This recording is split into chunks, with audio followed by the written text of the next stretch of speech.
Buenas tardes. Perdonad el pequeño retraso. Estábamos terminando de organizar alguna cuestión. Vamos a pasar a la tercera parte de la lección, del Seminario Internacional de Biomedicina, Ética y Derechos Humanos, que en la tradición que tenemos desde hace unos años, pues la hacemos con la lección magistral James Drain. Me gustaría que luego después el profesor Lolas pueda explicarles a ustedes, sobre todo a los más jóvenes, ¿no?, quién fue James Drain y por qué hacemos esta lección magistral. Desde hace unos años ya hemos visto cómo son ya 17 ediciones de este Seminario de Biomedicina, Ética y Derechos Humanos. Desde hace unos años decidimos hacer una lección magistral dedicada a James Drain porque fue una persona muy importante para el desarrollo de la bioética en España y en Latinoamérica. Inauguró la lección magistral el propio James Drain hace años y desde entonces han pasado por aquí pues personas de las más relevantes en el ámbito de la bioética española y Latinoamérica, como Marc Sigler, Amnon Carney, Diego Gracia, Javier Sádava, Joseph Fins o Mario Bunge, entre otros. Este año, como veremos, tenemos la suerte de contar con el profesor Fernando Lolas, que viene desde Chile. Para nosotros, desde luego, es el día casi o el momento casi más importante de este seminario internacional. Va a tener unas palabras para presentar la lección magistral María Tormo, que ya vimos el primer día que está aquí como directora de la Fundación Asisa, gracias a la cual se puede hacer este seminario y que todos los años nos apoya, además de con el seminario, pues para hacer esta lección magistral James Drain. Muchas gracias, María.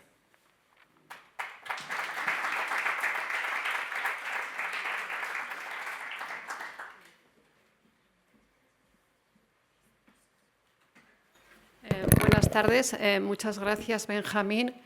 Muy brevemente, porque lo importante viene después. Efectivamente, en esta edición vamos a tener la ocasión de escuchar al profesor Lolas y el año pasado, por no olvidarnos de él, Benjamín, tuvimos también la oportunidad de escuchar a Carlos Viescas. Voy a presentar brevemente a la persona que le va a introducir. Es la profesora María Inés López Ibor. María Inés es catedrática de psiquiatría en la Universidad Complutense de Madrid. Y esta condición de psiquiatra le une a nuestro invitado de esta tarde, al profesor Lolas, que también es médico psiquiatra. María Inés, además, es la presidenta de la Fundación López Ibor y es miembro, en este caso vicepresidenta segunda, de la Fundación Ortega y Marañón. Y una amiga, por así decirlo, bueno, no por así decirlo, no, una amiga tanto de este seminario como de la Fundación Asisa. Como he dicho, María Inés es psiquiatra y es académica correspondiente de la Real Academia Nacional de Medicina de España. Y esto es también un elemento de unión con nuestro invitado de esta tarde, con el doctor Lolas, porque Fernando Lolas es académico de número de la Academia de la Lengua de Chile y académico correspondiente de la Real Academia Española. En cualquier caso, todos nosotros somos muy afortunados porque en los próximos minutos vamos a tener la ocasión de escuchar a dos grandes personalidades de la psiquiatría. Muchas gracias y María Inés, cuando quieras.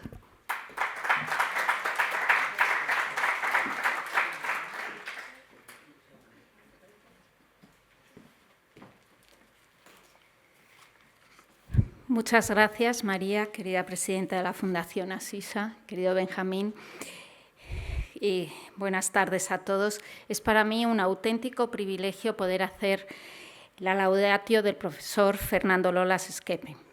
Así que, querido Benjamín, te doy las gracias por darme esta oportunidad. Ortega, en su ensayo Temas de nuestro tiempo, de 1923, introduce el concepto de razón vital que sugiere que la vida humana y su cuidado requieren una visión integral y que el médico debe tener en cuenta en esa visión integral aspectos emocionales, culturales y espirituales de los pacientes. Y don Gregorio Marañón nos recordaba: no hay enfermedades sino enfermos, y que la práctica médica debe adaptarse a la realidad individual de cada paciente. El profesor Lolas es reconocido internacionalmente por sus aportaciones en el campo de la bioética, con una visión idéntica, o por lo menos similar, creo, que la visión que tenían Ortega y Marañón. Sus aportaciones siempre han antepuesto la dignidad del paciente ante cualquier otro interés o avance científico, teniendo en cuenta su singularidad, sin olvidar su propia dimensión espiritual. Es también para mí un privilegio personal. Fernando conoció y estudió la obra de mi abuelo, el profesor Juan José López Ibor, y participó desde su posición en la Asociación Mundial de Psiquiatría en la Declaración de Madrid de 1996. Declaración sobre los principios éticos que deben tener los psiquiatras, promovida cuando mi padre era entonces presidente de esa asociación. Recuerdo bien el cariño y la admiración que sentía mi padre por el profesor Lolas. La Declaración de Madrid ha sido durante 30 años un documento fundamental para establecer los principios éticos en psiquiatría y solo recientemente ha sido modificado muy parcialmente.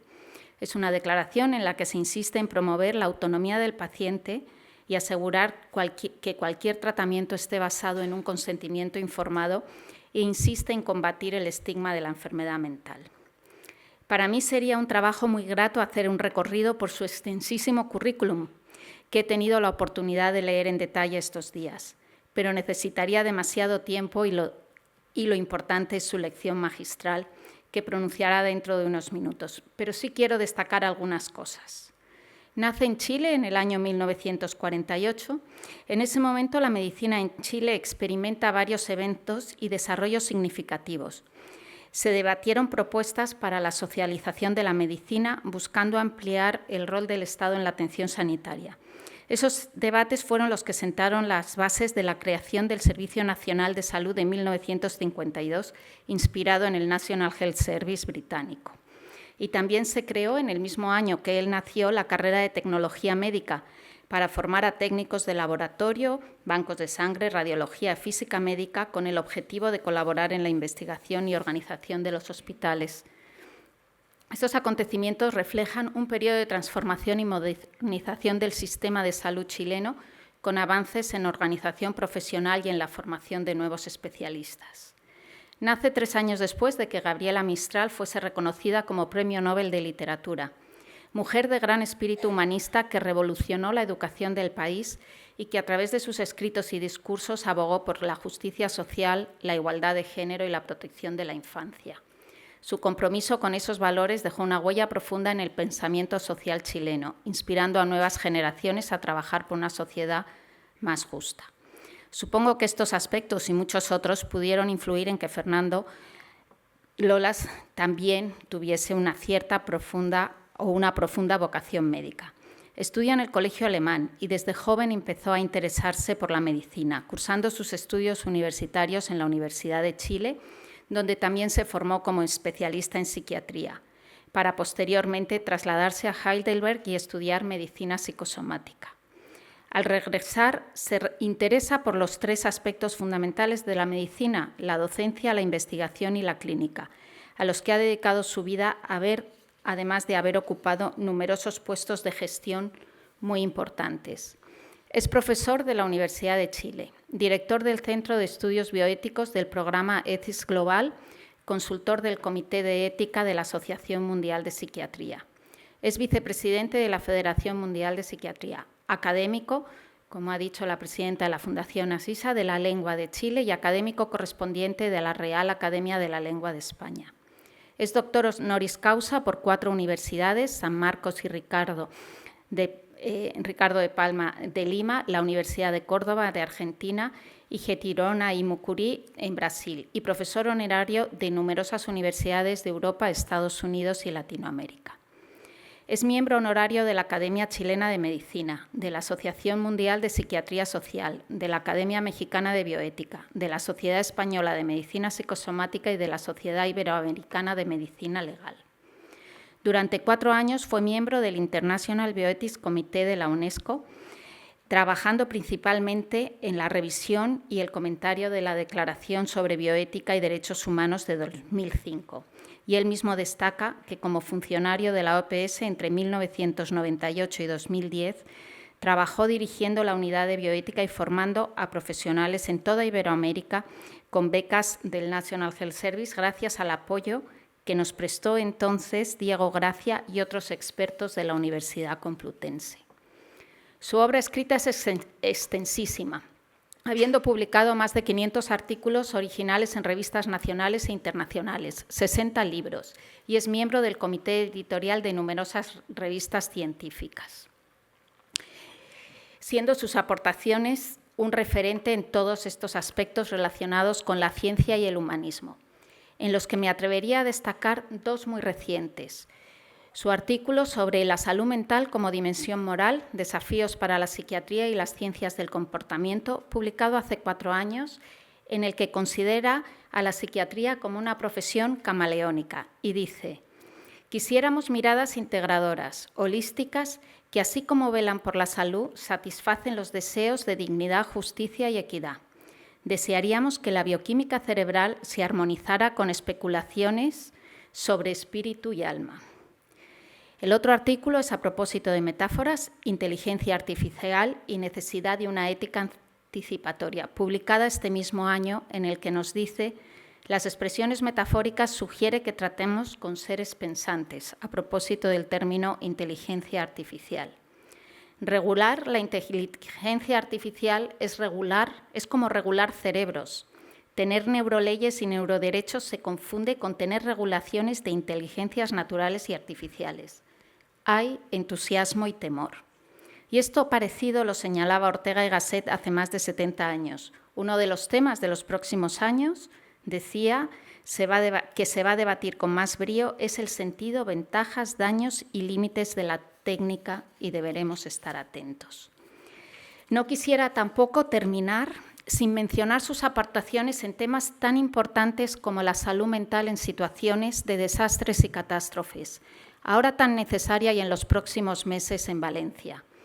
Él, en sus trabajos sobre salud mental en estas situaciones, destaca la necesidad de una perspectiva interdisciplinaria que integre aspectos éticos, sociales y culturales en la atención de la salud mental durante y después de los desastres. Nos recuerda la importancia de fortalecer una resiliencia comunitaria y de implementar intervenciones psicosociales que promuevan ese bienestar y cohesión social en contextos de crisis, algo tan necesario en estos momentos y en los próximos meses. Querido Fernando, estamos muy agradecidos por tu trabajo a lo largo de estos años y estoy segura que en tiempos tan complejos como los que estamos viviendo, tu legado será fundamental para las nuevas generaciones, en las que habrá que abordar nuevos aspectos éticos de la medicina en el contexto de la revolución de la inteligencia artificial. Muchas gracias. Tuya es la palabra.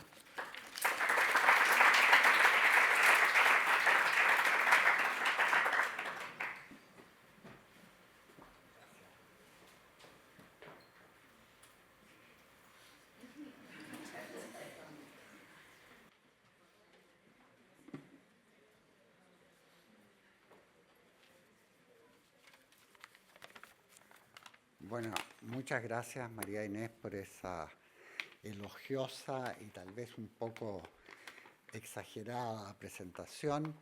Don Fernando Vandrés, doña María Tormo, Benjamín, quien ha tenido la audacia de invitarme, porque yo normalmente a menos de 3 horas no hablo, pero en esta oportunidad me voy a concentrar en lo más esencial. Y voy a dividir mi exposición en 3 partes. En la primera voy a hacer lo que mis amigos alemanes llaman una Standortbestimmung, una determinación del punto de vista desde el cual voy a hablar. Por lo tanto, voy a hablar de mí, sin ninguna sombra de falsa modestia.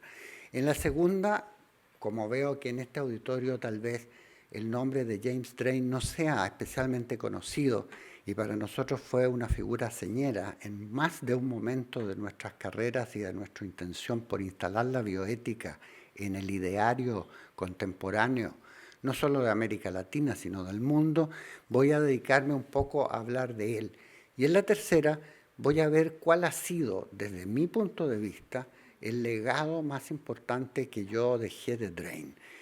James Drain publicó muchas cosas, de las cuales yo traduje un libro suyo que se llama Caring to the End, cuidar hasta el final. Lo traduje para la Organización Panamericana de la Salud con el título de El cuidado del enfermo terminal. E introduje una novedad en la edición, que es hacer un libro herramienta, un toolbook, de tal manera que en la mitad de la página está el texto de Jim, que incita a muchas reflexiones, y en la otra mitad la dejé en blanco, de tal manera que cada persona que fuera leyendo y se le ocurrieran cosas a propósito de lo que decía Drehm, la escribiera. Y así reunimos algunos ejemplares con ideas bastante novedosas. Con respecto a mí, yo, como acaba de decir la profesora López Ibor, me inicié en el trabajo tanto de investigación como clínico en la Universidad de Chile, y primero fui investigador en neurociencias. Estudiábamos con monos ardilla el proceso de aprendizaje utilizando los potenciales lentos de la corteza cerebral para ver el proceso de adquisición de nuevas capacidades. Esta idea de buscar correlatos fisiológicos de lo que pasa en la ideación y en la conducta es una idea que plaga a la psiquiatría desde hace mucho tiempo. No olviden ustedes que Hans Berger, cuando estudió o cuando descubrió el electroencefalograma, tenía por tarea poder discriminar entre la esquizofrenia o la demencia precoz, como se decía entonces, y las enfermedades afectivas, cosa que no resultó, y Hans Berger no pudo hacer de ese diagnóstico objetivo una diferenciación clínica. Terminó suicidándose por otras razones, pero la idea de que en la psiquiatría hay un camaleonismo y hay un pluralismo metódico y un pluralismo conceptual nos acompaña desde siempre. Y quiero decir que pioneros de esta disciplina, como el padre de la profesora López Ibor y su abuelo, que fundó la psiquiatría española, de alguna manera también dedicaron su esfuerzo no solamente a precisar las categorías diagnósticas, sino a precisar el modo como podían ser estudiadas. Yo quiero recordar aquí, sin herir tu modestia, que él fue instrumental en hacer la nueva edición de la Clasificación Internacional de Enfermedades que la Organización Mundial de la Salud publica cada cierto tiempo para uniformar la forma en que codificamos los trastornos. Codificar un trastorno es ponerle un número, ponerle un nombre que es inequívoco y universal. Y por lo tanto, los constructores de esta clasificación previeron que vamos a tener otros cuadros clínicos en el futuro y dejaron alvéolos vacíos para que las futuras generaciones puedan poner ahí cuadros clínicos que todavía no conocemos. La capacidad de morbilidad de la especie humana es inmensa. Y así como antes no clasificábamos la adicción al café, hoy podemos tener un rótulo para clasificarla. Después de dedicarme a la investigación en ciencias básicas, me fui a Alemania, a Heidelberg, porque tenía mucho interés por estudiar la medicina antropológica alemana. Victor von Weizsäcker, el gran hombre de esa tradición, era un hombre que se vio influido por Max Scheler, por toda la filosofía del sur de Alemania, y él creó una escuela que el padre de la historia médica en España, Pedro Laín Entralgo, llamó la Escuela de Heidelberg, en un libro clásico de 1950, en que destaca que la medicina antropológica alemana pasó por una etapa que llamaron medicina psicosomática, después la llamamos medicina antropológica para culminar en una antropología médica de cuño. Mi profesor en Heidelberg fue el discípulo directo del profesor von Weizsäcker y le tocó además una época compleja en Alemania, la época del nacionalsocialismo, y él fue soldado. Y fue soldado no en cualquier parte del Reich, sino en Breslau, que era una de las ciudades más fronterizas. Se llamaba una Festung, una fortaleza. Nadie dejaba, como Estrasburgo era en el occidente, Breslau era en el oriente, y él contaba cómo tuvo que huir a pie desde Breslau cuando el ejército rojo se acercaba para tomar la ciudad. Después de ese periodo de medicina antropológica, me fui a Chicago a volver a las neurociencias, pero esta vez con esta nueva mirada de la medicina antropológica que hacía que todas las investigaciones que hicimos con single unit conditioning, con estudiar cómo se condiciona una célula aislada en la corteza del gato es un proceso que produce una gran disciplina, no diré intelectual, pero por lo menos física, porque había que quedarse hasta las 3 de la mañana, hasta que el gato muere, porque estudiábamos cómo una célula aislada aprende. Y eso es una cosa interesante de hacer.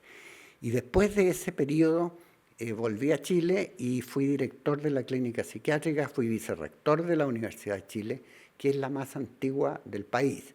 Recordaba yo el otro día con algunos amigos que la Universidad de Chile fue establecida en 1839, pero fue la directa sucesora de la Real Universidad de San Felipe, que fundó, coerigió el rey Felipe V en San Ildefonso. Por lo tanto, San Ildefonso, el Real Sitio, es para nosotros muy importante, porque ahí se hizo la Real Cédula que creó la Real Universidad de San Felipe, que posteriormente fue la Universidad de Chile, que es la Universidad del Estado. Y ahí trabajé y viajé durante mucho tiempo por distintas regiones. Me acuerdo que estando en Alemania, donde además de estudiar medicina psicosomática, estudié historia, en la biblioteca del profesor Chiperges, que era el ordinarius, el catedrático de Historia de la Medicina, encontré una revista muy curiosa que se llamaba Quirón, por el centauro que es caballo y ser humano, y esa revista la editaba uno de nuestros pioneros de la bioética en América Latina, que fue José Alberto Mainetti, en la ciudad de La Plata. Y yo le escribí a Mainetti, y volviendo de Alemania pasé a verlo, y en esas reuniones de la ciudad de La Plata conocí a todos los que constituyeron esa primera generación de bioeticistas. Conocí a Jan Bröckmann, a Sandro Spinzanti y a Diego Gracia. Me acuerdo especialmente el año 1987-88, cuando Diego Gracia estaba con nosotros en La Plata e iba a partir a Estados Unidos a reunirse precisamente con James Drain, con quien recorrió el país y con quien después escribió ese libro tan importante, Procesos de Decisión en Ética Clínica. Por lo tanto, ahí planeamos, estamos hablando de los fines de los años 80, cómo iba a ser la enseñanza de esta disciplina de la bioética en América Latina, en América Hispana, gracias al apoyo que nos iba a prestar Diego Gracia. Yo posteriormente me volví a Chile y empezamos a trabajar en estos asuntos ya a fines de los años 80. Y recuerdo con especial claridad cuando un día, estando en mi laboratorio, todavía hacía ciencia básica, me visita James Drain. James Drain era un hombre que yo podría describir con un aspecto irlandés, que es la característica más peculiar que tenía, y me dice, vengo a hablarte de la bioética. Y yo le dije, bueno, me parece estupendo porque hemos estado conversando de esos asuntos desde hace algún tiempo, y él me explica que la Organización Panamericana de la Salud le ha confiado que visite todo el continente porque están teniendo problemas con la investigación con seres humanos. No deben ustedes olvidar que muchos de los primeros ensayos clínicos fueron hechos bajo condiciones que no respetaron ni la dignidad ni la autonomía de las personas. Además está recordar que el Código Nuremberg en el artículo 1 dice consentimiento voluntario y que después la Asociación Médica Mundial, el año 64, produjo esa declaración de Helsinki que acaba de ser reformulada este año, donde tienen algunos puntos que son dignos de análisis. Y entonces Jim había estado visitando todo el continente y entre otros lugares visitó México, donde había un famoso pionero que era don Manuel Velasco Suárez, fundador del Instituto Nacional Mexicano de Neurología. Visitó Argentina, donde estaba este pionero José Alberto Mainetti, y visitó Chile, donde estaba yo. Y durante algún tiempo empezamos a reunir pensamientos sobre lo que podíamos hacer y se publicó un libro que la Organización Panamericana de la Salud publicó en 1990, que se llama así por primera vez Bioethics, Topics and Perspectives, bioética, temas y perspectivas. Y poco tiempo después intentamos crear en la Universidad de Chile un centro de bioética, y ahí fue cuando la Organización Panamericana de la Salud, a través de su oficina jurídica, que dirigía el entonces abogado de la organización, que se llamaba Hernán Fuenzalida, empezaron a pensar la creación de un programa regional que tomara la bioética para las Américas y el Caribe.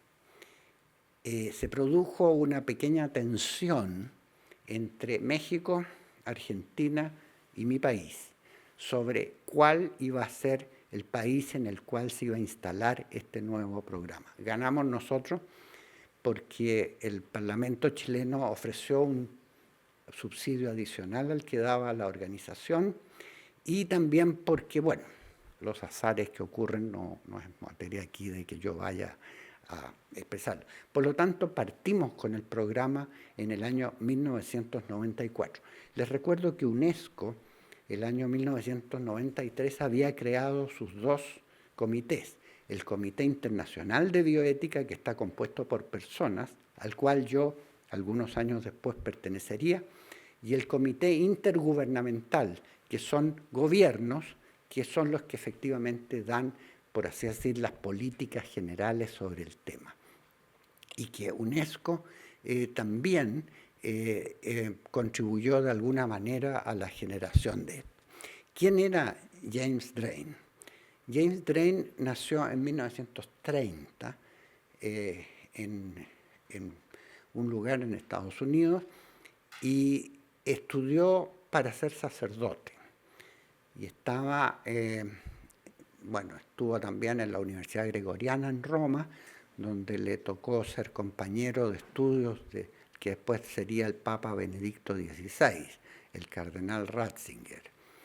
Y estaba en Arkansas, en el seminario, y tomó muy en serio las modificaciones del Concilio Vaticano II, especialmente en el tema de la anticoncepción. Entonces, como él cuenta en numerosas partes de su obra, se sintió muy impactado por esto de esta tosudez o poca flexibilidad de la institución para adaptarse a los nuevos tiempos, para hacer este ayornamiento. Entonces empezó a escribir en la prensa, primero de su ciudad natal, después en una prensa nacional, artículos que no gustaron a la jerarquía eclesiástica de su país. Entonces él cuenta que lo llamó el obispo y le dijo: usted tiene dos opciones. O se va a una parroquia en Alaska o deja de escribir en el diario. Y parece que Jim decidió seguir escribiendo en el diario. Entonces Alaska se perdió tener un párroco como Jim Drain y fue expulsado del sacerdocio, pero siempre permaneció fiel a la Iglesia Católica, lo cual nos hace pensar en esta tensión entre conservadurismo por parte de las instituciones y flexibilidad de sus miembros, que no es exactamente lo mismo. De hecho, hemos dedicado una editorial en nuestra revista Acta Bioética a reflexionar sobre esto.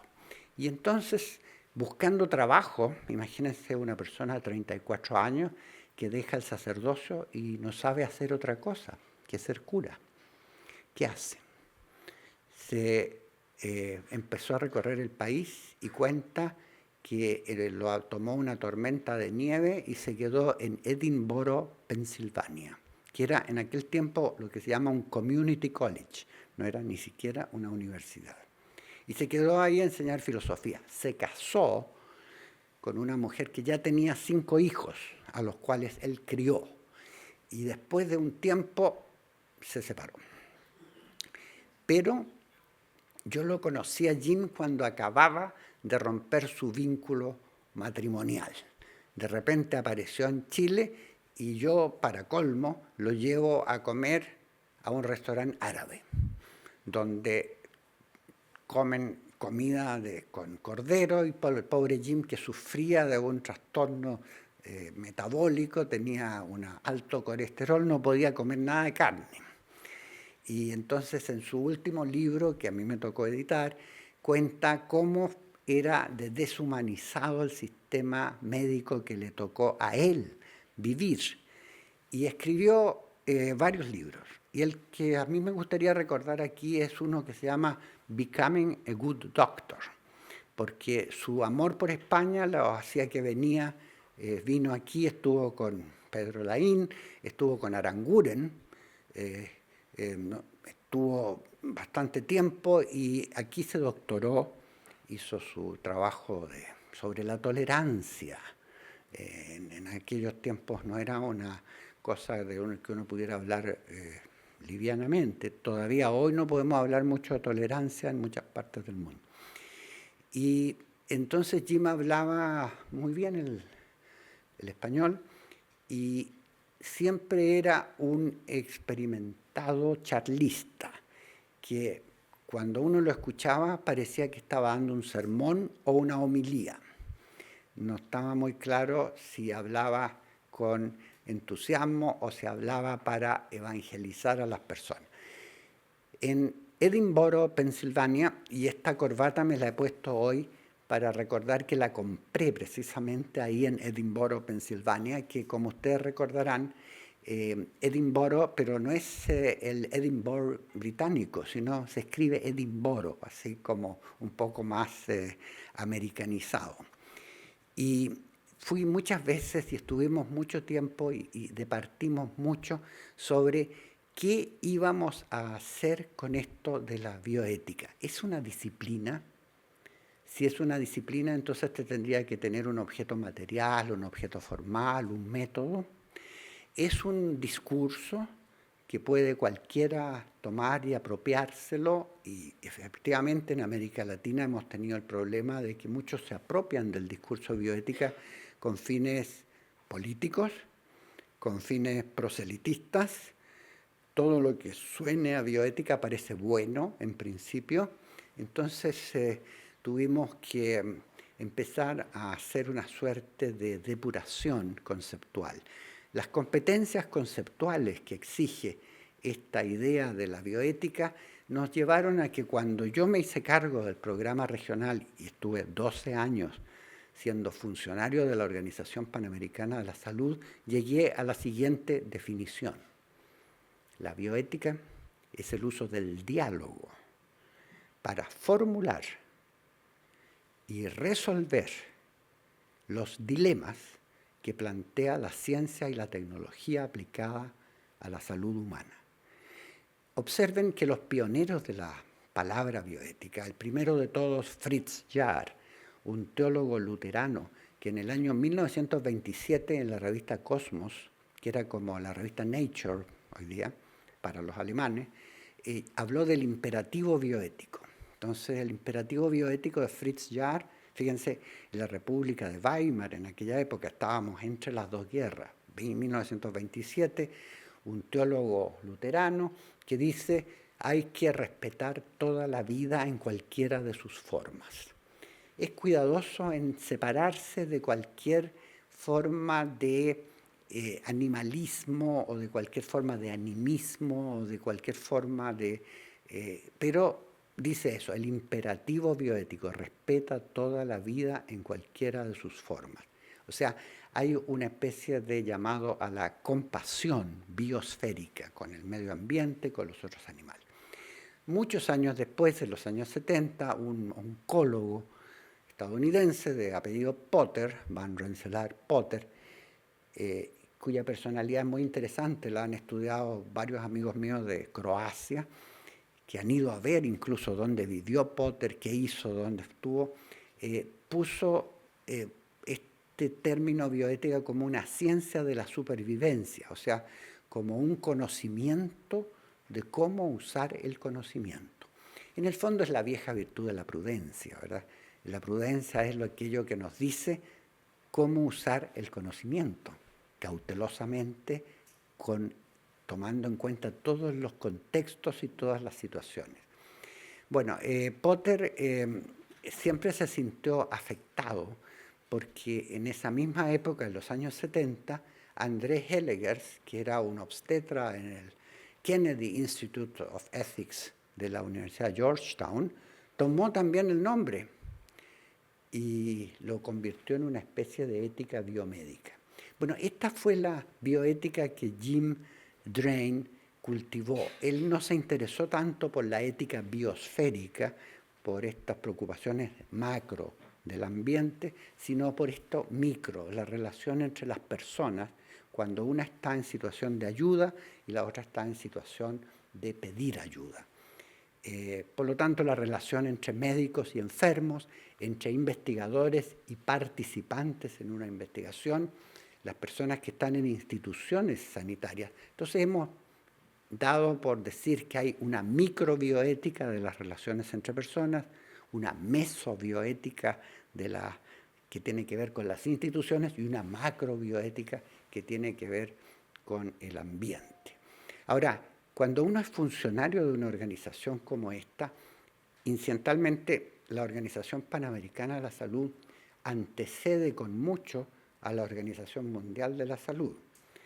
La Organización Panamericana de la Salud fue creada en 1901 por el Ejército de los Estados Unidos, porque en aquella época las epidemias de cólera y otros problemas infecciosos hacían necesario controlar a los países.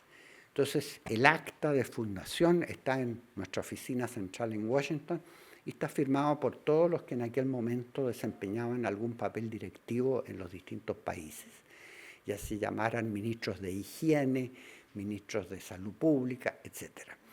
Por lo tanto, cuando vino la creación de la Organización Mundial de la Salud después de la guerra, PAHO, como lo decimos Pan American Health Organization, se hizo parte de la nueva organización con nuevo nombre, se llama American Regional Office.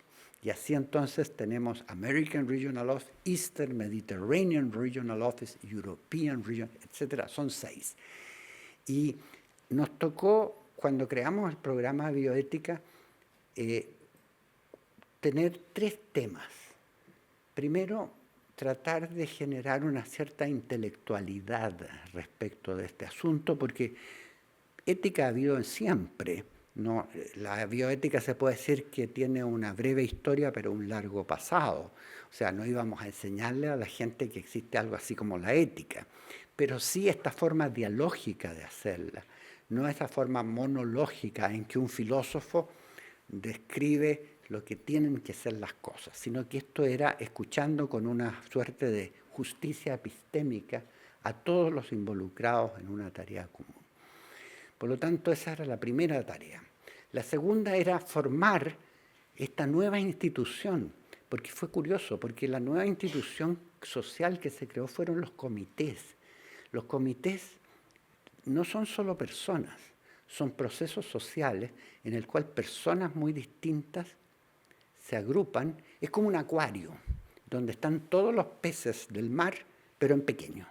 Hay tiburones, hay sardinas, hay de todo, y así un comité es una especie de acuario, donde uno tiene todo el mundo, pero encerrado en chiquitito. Entonces ahí hay quienes defienden la Biblia, hay otros que defienden el Corán, hay otros que defienden el Talmud, etc. Y hay otros que no defienden nada, pero que siempre quieren observar y criticar. Entonces los comités son lugares donde puede haber armonía o a veces desarmonía, y todos operan en base a 2 principios que han sido clásicos en la ética occidental. Max Weber dice Gesinnungsethik, ética de las convicciones, y Verantwortungsethik, ética de la responsabilidad. Con la ética de las convicciones uno dice, esto es correcto porque lo dice mi libro sagrado, porque lo digo yo, porque lo dice mi tradición. Y lo de la responsabilidad dice, esto es correcto porque el efecto va a ser bueno. El utilitarismo, por ejemplo, dice, hagamos algo que produzca el mayor bien al mayor número de personas. En la vida diaria operamos con estos 2 criterios. No se olviden que Kant hablaba siempre de que había que hacer las cosas porque uno tenía obligaciones. Pflicht, es la palabra alemana.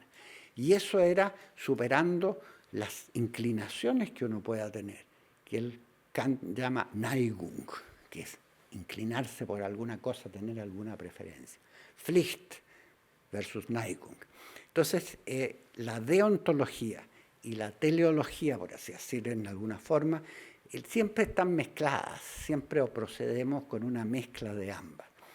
Y en esa época también, en Estados Unidos, yo siempre digo que se produjo un proceso en el cual un proceso social, inquietudes por ciertos abusos que había habido en la investigación médica. Beecher en 1966 escribió en el New England Journal of Medicine un artículo en que observaba que varios estudios clínicos estaban plagados de abusos, de errores morales. Un procedimiento técnico para llegar a conclusiones cuando se puede, ¿verdad, amigo Miguel Sánchez? Que no siempre se puede llegar a conclusiones. Y un producto académico, porque después resulta que tuvimos revistas, tuvimos cursos, tuvimos instituciones. Proceso, procedimiento y producto. Y entonces en esa época se puso de moda esto que hemos llamado posteriormente el principialismo. Ustedes saben que después del caso Tuskegee, el caso Tuskegee es un caso que todavía nos sigue provocando. Yo cuando era editor de una revista que se llama Social Science and Medicine, tuvimos por lo menos 10 papers sobre este caso Tuskegee. En Macon County, Alabama, un grupo de personas decidió estudiar los efectos de la sífilis congénita, pero no en cualquier colectivo, sino en un grupo de 280 personas de raza negra. Y los dejaron estudiando la historia natural de la enfermedad, cuántos se iban muriendo, qué les iba pasando, y les daban incentivos. Ojo, que todo esto después de la investigación clínica tiene cierta relevancia. Les daban comida caliente, algún poco de dinero y funeral gratis. Con eso cualquiera se inscribe en un estudio clínico. Entonces, el problema es que esto no ocurrió en 5 años o 10, 20 años. Y se publicaron muchos papers a propósito de eso, hasta que en 1972, de repente fue página del New York Times. Y curiosamente, un periodista dijo, bueno, qué curioso, esta gente, entre tanto hubo penicilina, nadie trató a estas personas. Es cierto que la penicilina hubiera sido inútil porque era sífilis ya antigua, ¿no? Ya no servía mucho. Pero, bueno, el hecho es que esos son los elementos de la bioética. El primero es un abuso de ciertas circunstancias y segundo, una presentación pública. Si no hubiera salido en el diario, tal vez no conoceríamos con tanto detalle el caso Tuskegee, que ha dado para todo. Primero, eran personas de raza negra. En estados del sur eso tenía cierta connotación discriminatoria. Segundo, no se les dijo que iban a ser objeto de una investigación. Se les dijo, mire, les vamos a tomar sangre para hacer unos estudios. Hay una película interesante, tú que eres experto en cine, Mrs. Evers Boys se llama, donde la enfermera a cargo les decía, bueno, hay que hacerles punciones lumbares para hacer esto. Entonces fueron siguiendo y no se presentó muchas veces esto en público, hasta el año 1972, cuando finalmente salió a la luz por un periodista que dijo, mire, qué curioso esto que haya este estudio. Bueno, casos como ese, lo mismo el que apareció después de la infección por sífilis en Nicaragua, que también el Departamento de Salud de Estados Unidos pidió disculpas posteriormente porque usaron ahí formas más naturales de contagiar la sífilis a las personas, no se las inyectaron, digamos, directamente, o el caso Willowbrook de personas débiles mentales en ciertos lugares. Entonces Beecher recopiló estos distintos casos y eso dio lugar a que entonces el gobierno de los Estados Unidos, el Parlamento, provocó esta reunión de expertos en que, fíjense, lo interesante de eso, como lo dijo uno de sus miembros, es que todos estaban de acuerdo en las conclusiones. Hay que hacer esto, pero no todos estaban de acuerdo en el modo cómo llegar a esas conclusiones. Eso lo dijo Albert Johnson, y me parece que lo interesante de lo que fue después el informe Belmont es que terminó con estos tres eran al comienzo, después ahora decimos 4 principios: autonomía, beneficencia, no maleficencia y justicia.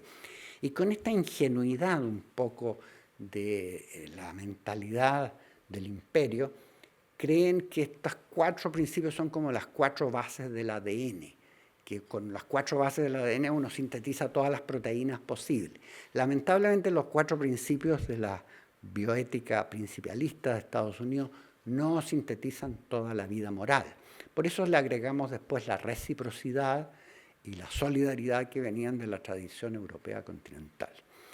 Pero el punto es que Jim siempre fue un hombre que nos orientó en juzgar directamente lo que estaba pasando en concreto.